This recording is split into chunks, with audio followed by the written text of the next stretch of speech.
All right, well, we have a little time. We have a few minutes for our off script. So I'm going to do an off script for you, Dirk. It's been a while. It's been a little while.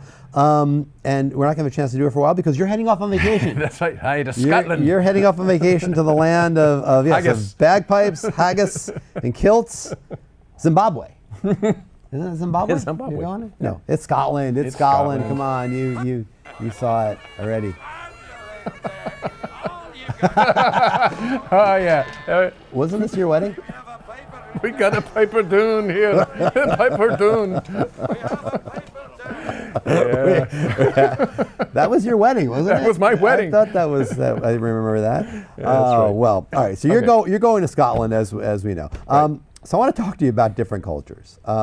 You've traveled a lot. You traveled a lot more than I have to various places in the world. So when you travel, what do you notice as an individual, as a quality professional? I mean, what are the things that you notice in terms of the different ways that different folks have of doing things that we just do normally ourselves in certain ways here? I mean, and how do you think that applies to elements of what we do, performance excellence, improvement, quality? So, what do we learn from that? What do we take from that when we travel, when we see different cultures?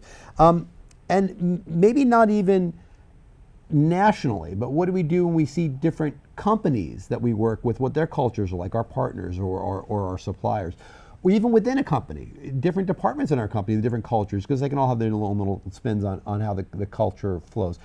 Basically, what do you get when you go to a different environment and you're looking and learning? What do you try to take from that? Wow, I've never thought about that.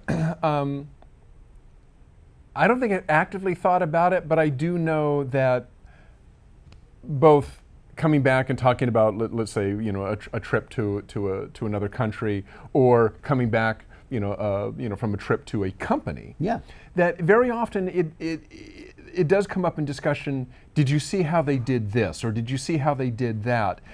And sometimes it is jarring. Sometimes you'll see company cultures where you go, wow, that's pretty cool, right? And other times you'll come across company cultures where you go, man, I wouldn't want to work there, right? I mean, right. And because you do notice those things. And I think it is important to no matter where you go, whether it's a country or a company, is to notice what's going on and to say, wow, is that something that could work here?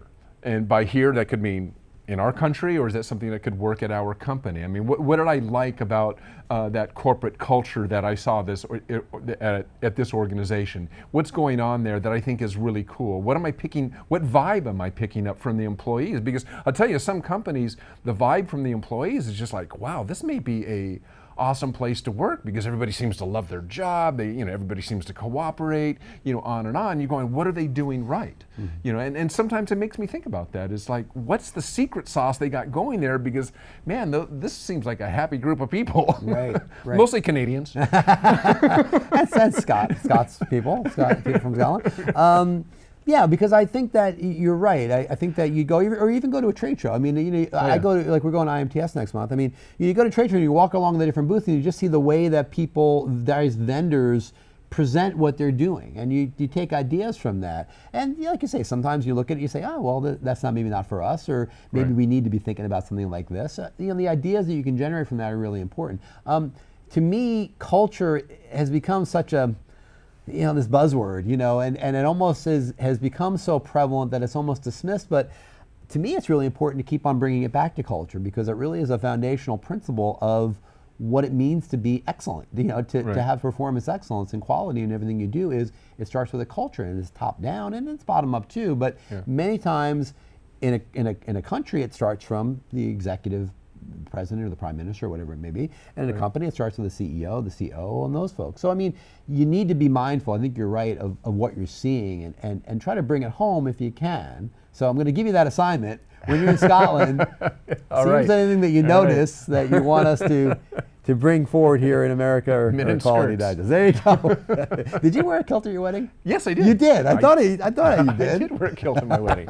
That's right. I made everybody else wear them too. That's awesome. They were really pleased. Love it. We Jewish people don't do that, but I think that's great that you did, Dirk. Love it. All right. Yeah, Ducharme. It's a Scottish name.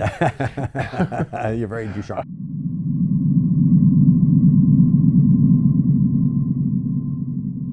you.